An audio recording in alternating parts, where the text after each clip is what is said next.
The airplane door closed right in front of me. The click of the lock sounded like a cold period, cutting straight through my day. I didn't run. I didn't call out. I just stood there, my hand still on my bag strap, watching everyone rushing around behind the glass. I heard myself say in my head, in a strangely calm tone, I missed the flight that held my entire plan. And that became the moment that exposed the truth about my husband. I was supposed to fly to Seattle to shoot a short report. Everything was set. But one phone call that ran longer than I expected made me stop for just a few minutes. A few minutes that were enough to redirect a story I wasn't ready to hear. While waiting for the next flight, I found an empty seat by the window. That's when I saw a mother and child being pushed out by security. A thin woman in a worn jacket, holding her child tight against her chest as if shielding the little one from the cold air conditioning. The kid looked about 3, soft curls, clinging to his mother's neck. "You can't sit here," the security staff said, firm and quick. They wanted to clear the area for the next group of passengers. The woman just bowed her head and tightened her hold around her son. "We just want to sit for a bit. He's tired." I stood up before I even thought about it. "They're not bothering anyone," I told the staff member, keeping the same steady tone I use when anchoring a tough news segment. The employee glanced at me, waited for a few seconds, then walked off. The woman looked at me, her lips trembling slightly, either from the cold or from relief. I couldn't tell. "I'm Marcy," she said quietly. "Thank you." The little boy lifted his head, big, sharp eyes. "Ollie," he mumbled. I nodded at the two of them and started to head back to my seat. But just a moment later, I heard Marcy whisper to her son, just loud enough for me to catch it. "You don't need to remember your dad's face. He promised to help you," then disappeared. I didn't respond. I just stood still, like someone had flipped an old switch in my mind. Marcy kept talking, this time loud enough for me to hear clearly as she coaxed Ollie to take a broken cookie from her bag. "I know you remember that scar on his left hand, but he's not coming back." A scar, left hand. 2 simple words, but they knocked my heartbeat off rhythm. Drew, my husband, has a small scar on his left hand, a thin line running from his wrist toward the back of his hand. He told me he'd fallen off a bike years ago. Nothing serious. I never questioned it, but this overlap was cold enough to make me sit down. I didn't ask anything, didn't confront anything. I just watched Marcy hold her child, and her story became a thin crack running through everything I'd believed was solid. I leaned back in my seat and closed my eyes for a moment, like I was sorting pieces of memory.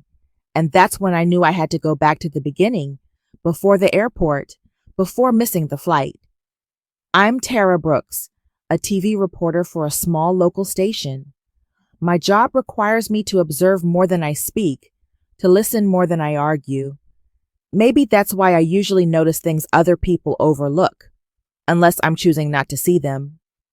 My husband, Drew, is a production director for a small advertising agency.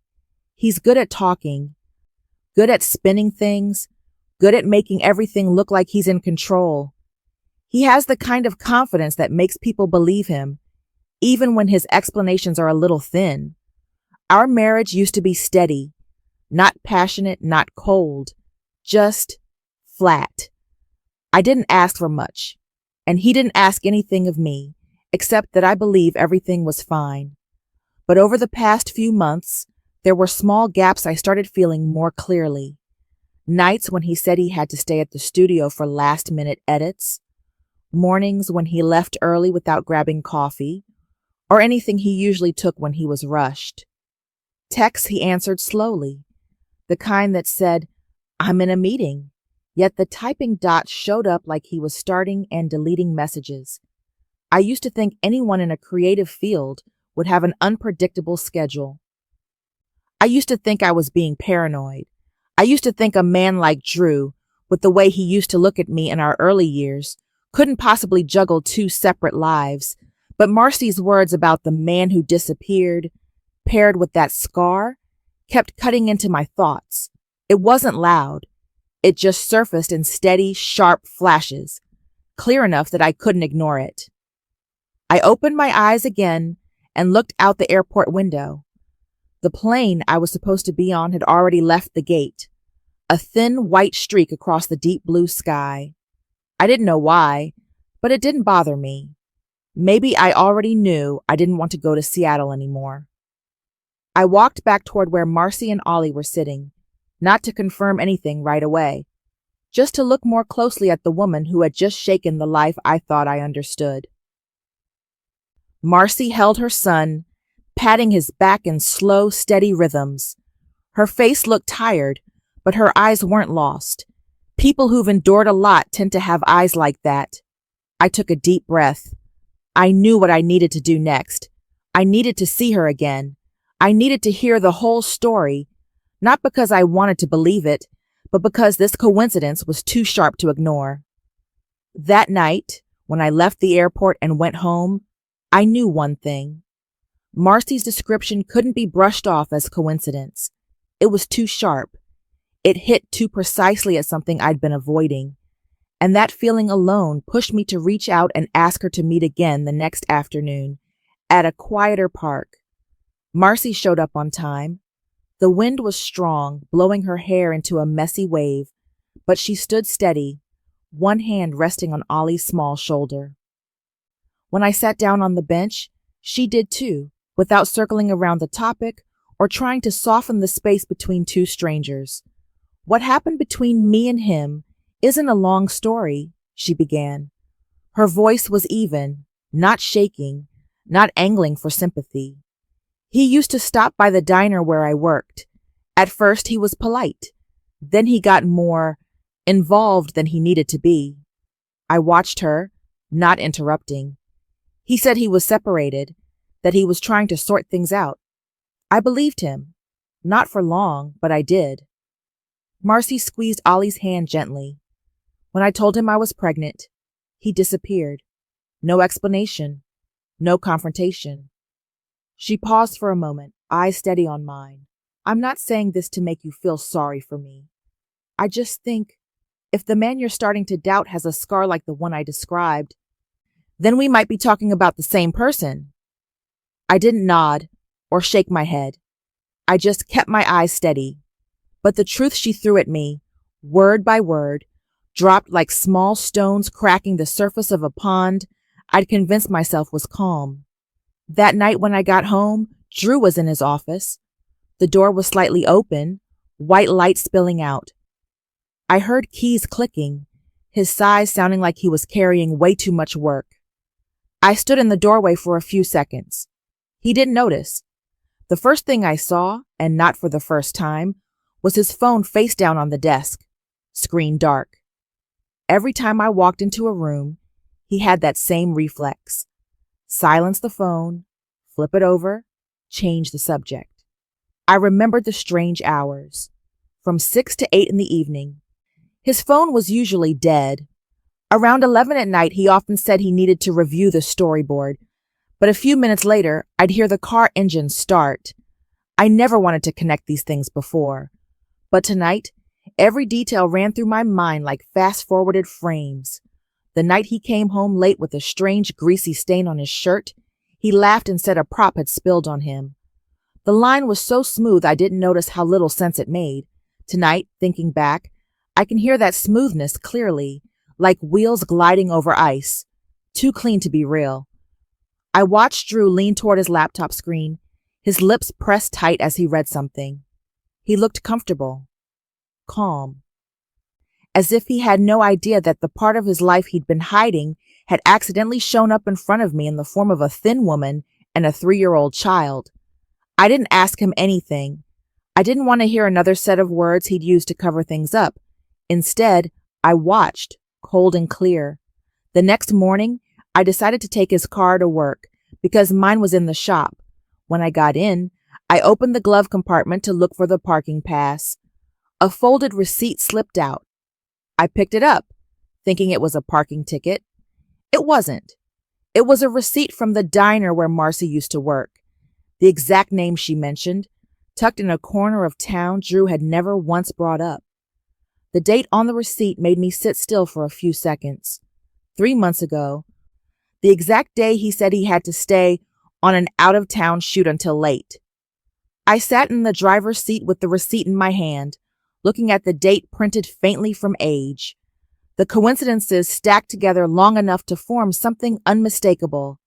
Drew had been there, in the exact place where Marcy worked, in the exact window of time she said he vanished from her life. I put the receipt back into the compartment, careful, like setting down a piece of evidence in an investigation. Not to keep a secret, but to make sure that when I got close to the truth, I didn't carry anger with me, only clarity. That evening, when Drew asked, "How was your day?" I just said, "Fine," nothing more. I wanted to see if he'd tie himself into an explanation on his own, but he didn't. He just kept living in the bright space he'd created, trusting the darkness behind him was still thick enough to hide in. A day later, I got a call from Marcy. I was sitting in my car in the station parking lot, having just wrapped the afternoon news. The wind was loud, making the awning creak, but Marcy's voice came through the phone clearly. "If you want to know for sure," she said, low but steady, "I still have something." My hand tightened slightly on the steering wheel. "What is it?" "A letter. A letter signed by the man who promised support and then disappeared." I closed my eyes for a second, not from pain, but because the clarity in her words felt like a blade set down on a table after being sharpened. Flat, sharp, and leaving nothing left to doubt. "I think you need to see it," Marcy added. I opened my eyes. My voice came out strangely calm. "Meet me tomorrow." I hung up and looked out across the station lot. The sun was starting to set, its light stretching into a long stripe across the windshield. Everything looked normal, but inside, everything had already shifted in a direction I couldn't avoid anymore. What she said was light as a breath, but clear enough for me to understand that the truth was no longer hiding inside coincidences. Marcy still had the letter signed by the man, and I knew the name on it might be the one I feared seeing most. Marcy still had the letter signed by that man, and I knew that letter might carry the name I least wanted to face. I met Marcy again on a cold afternoon at an old wooden table by a wide patch of grass. The wind was strong enough to make the plastic bag in her hand snap and flutter. When I sat down, she didn't bother with small talk. She just opened the bag and pulled out an envelope with worn corners, the kind people touch over and over but never manage to throw away. "You should look at this," Marcy said, setting it in front of me. I opened the envelope. A sheet of paper, folded in half, slightly yellowed. As I pulled the edge apart, the handwriting appeared. The first line was a promise that looked kind at a glance. "I'll come back when things are better." Below it was the signature. I didn't have to study it. I'd seen that signature hundreds of times on contracts, on bank cards, on bills he told me to keep for him. Drew? His signature sat on a letter promising financial support for a child he walked away from. I didn't react. Not a sound came out. I just placed 2 fingers on the edge of the paper, keeping it still, as if letting go would let everything roll into a storm. Marcy looked at me the way you look at someone who's just walked through a heavy door with no help. He gave me the first payment. Then he disappeared. The number I used to call just goes straight to a busy tone now. I was pregnant then. I had nothing to confront him with. I just understood I'd have to take care of things myself. She didn't add anything to make the story sadder. She didn't need to. The truth stood straight on its own, without emotional scaffolding. I folded the paper and slid it back into the envelope. "Thank you," I said. My voice didn't rise or drop. It was a flat line, cold and steady. On the drive home, I didn't turn on the radio, didn't turn on the AC. I let the wind rush in through the cracked window. The sound sweeping away Marcy's voice, but never touching the image of Drew's signature in my mind. Drew chose to disappear, not because he didn't know right from wrong, but because he knew exactly what he was doing and still walked away. What kept me quiet wasn't the betrayal. It was the calculation, the intention, the calm of someone who believed that as long as he didn't speak, the truth would stay buried. When I walked through the door, Drew was in the living room on the phone. His voice was cheerful, light, the kind of cheer that belongs to someone carrying no secrets at all. "Yeah, I'll send the file later," he said, then laughed, bending down to grab his glass of water. I stood in the doorway for a few seconds. He hadn't seen me yet. I watched him smile into his work screen, the small lines at the corners of his eyes, his familiar hands resting on the table.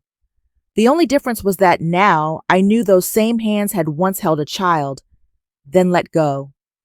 When he finally turned and saw me, the smile stayed on his face for one extra second before slipping away. I set the envelope on the table. The motion was light, clean, nothing dramatic. Drew looked down at it, the way someone looks at something they thought they'd buried deep. "Tara, what?" I didn't let him finish. I pushed the envelope toward him with the tip of my finger. Not hard, not fast, just clear enough for him to understand that whatever was inside no longer belonged to him. Drew opened the envelope. I watched every muscle in his face tighten as he pulled the paper out.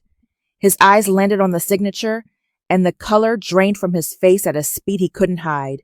He looked up. I looked at him the way you look at someone trying to find their way in a room after the power's gone out. "Tara, I can explain." "I know," I said, cutting him off with a voice as steady as a ticking clock. Not loud, not shaky, a straight line hanging in the air. I said one more sentence, the one I knew he'd hear replaying in his head all night.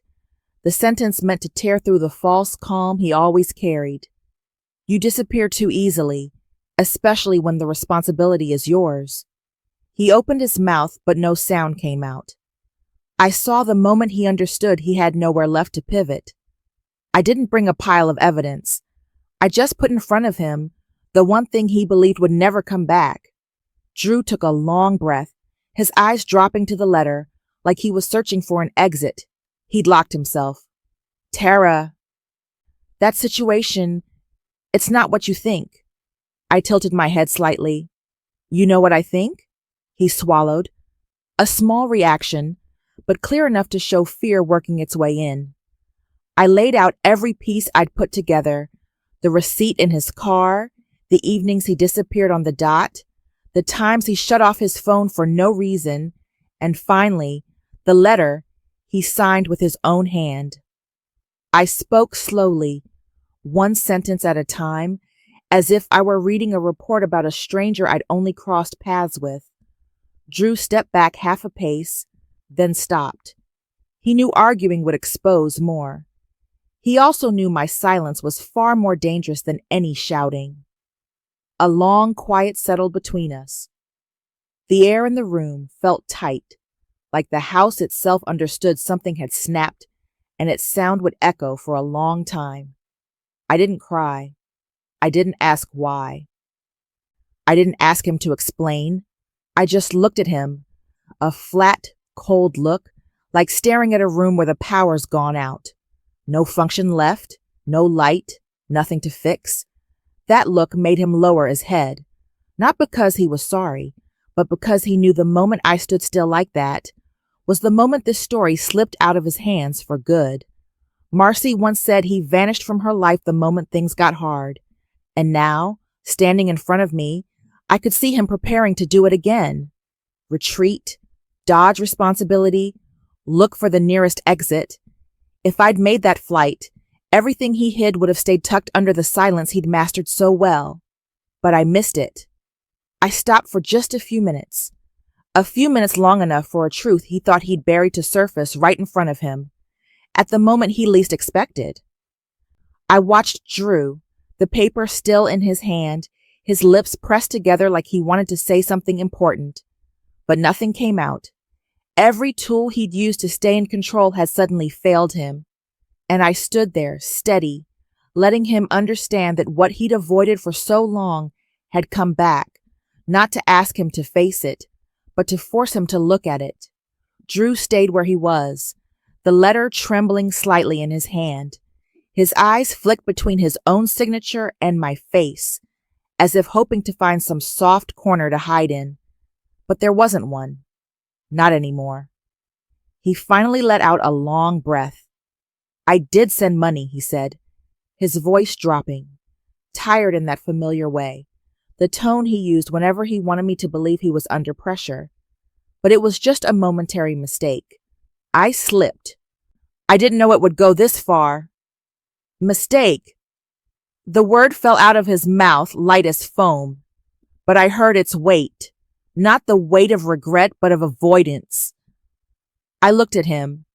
A mistake usually happens when someone doesn't know what they're doing, but you signed your name clearly. Drew went silent.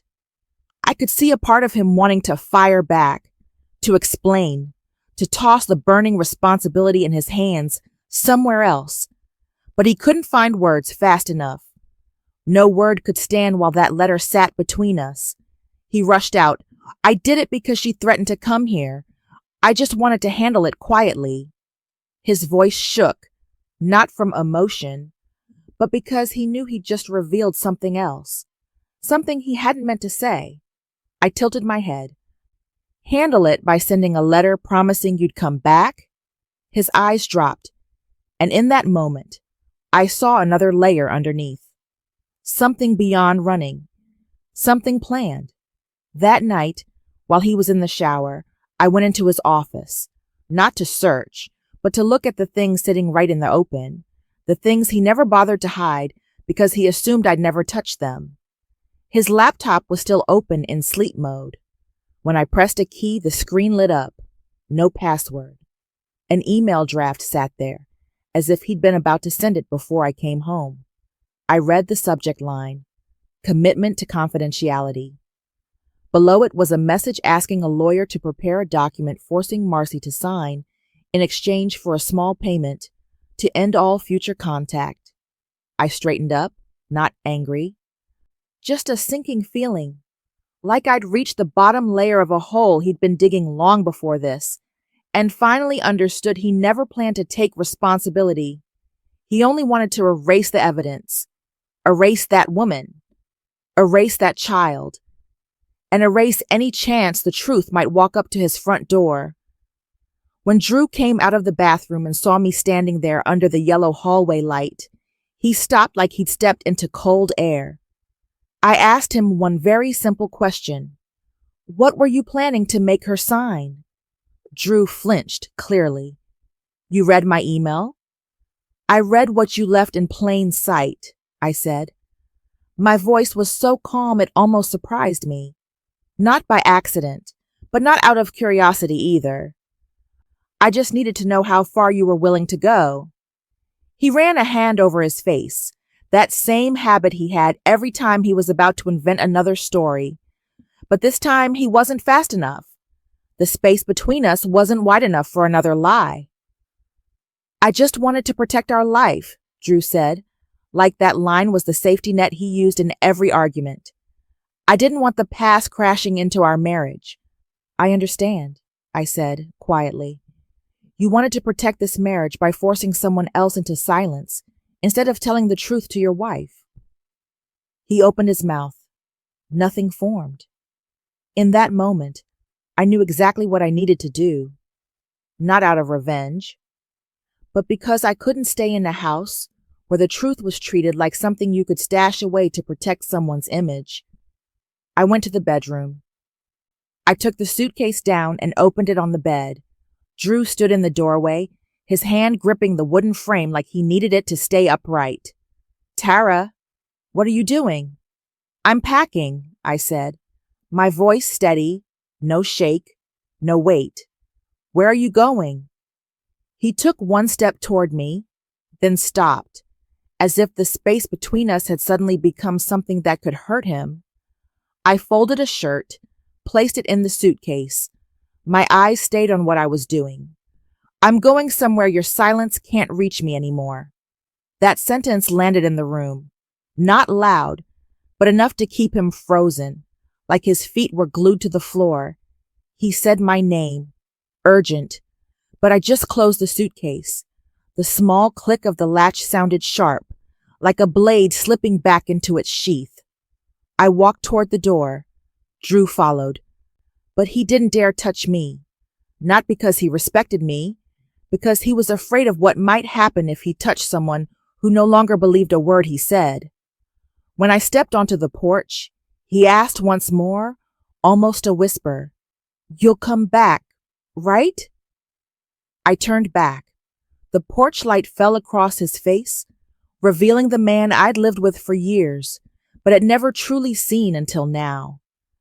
"I'm not coming back to a place where the truth has to wait outside," I said. No extra words, no break in my voice, just a clarity he couldn't push back. I stepped off the porch and walked straight to the car.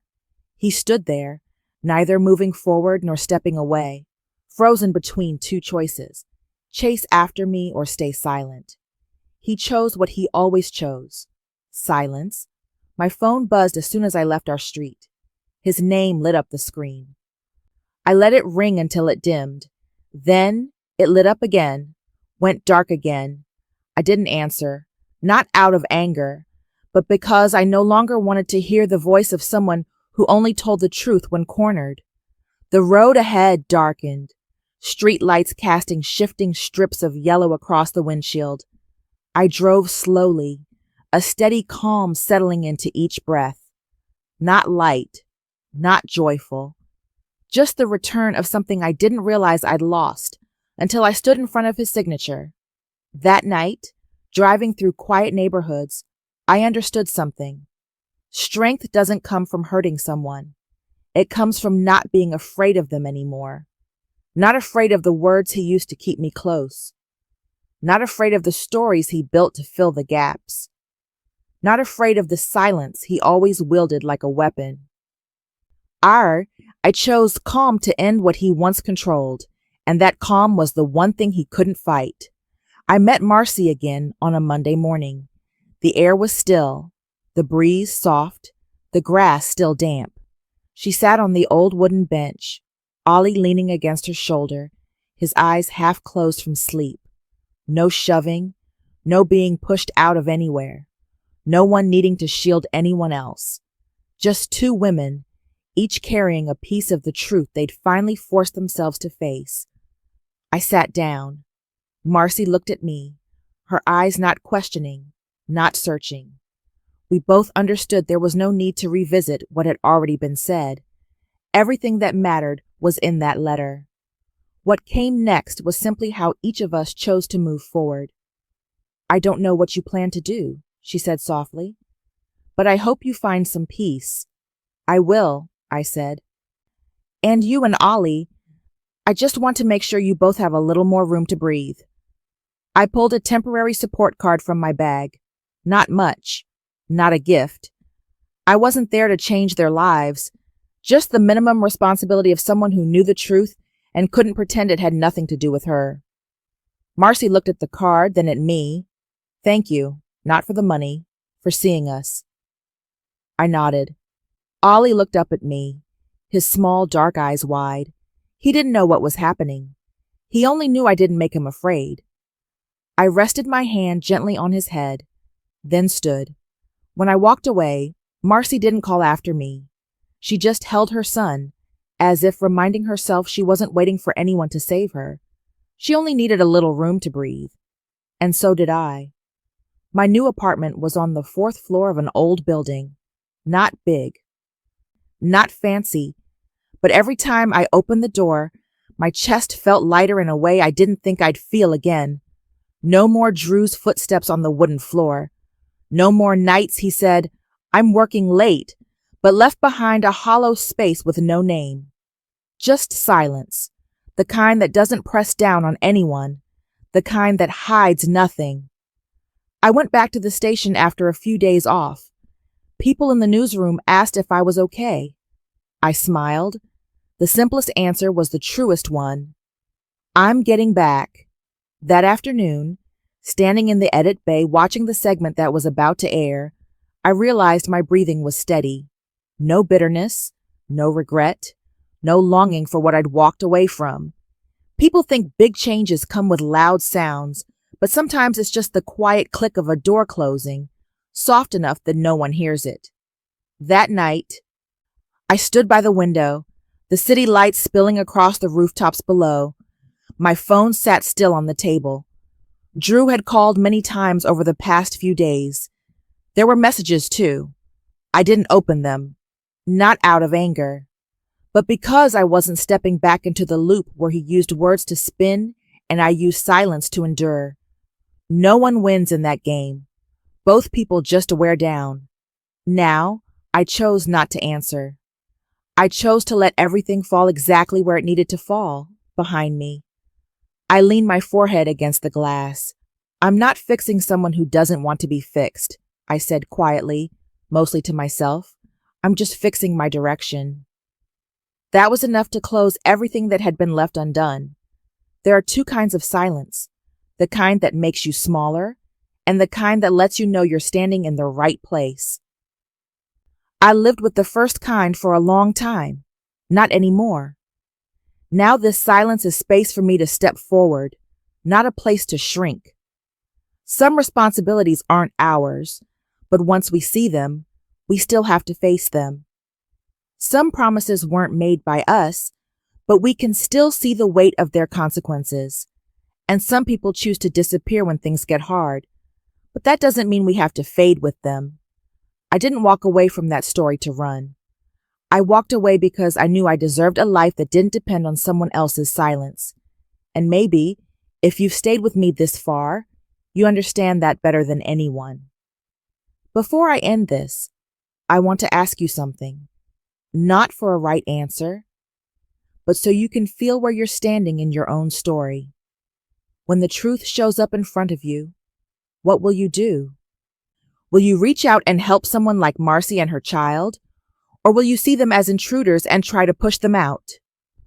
Leave your answer. I want to hear what you really think. That's the end of the story. Thanks for listening.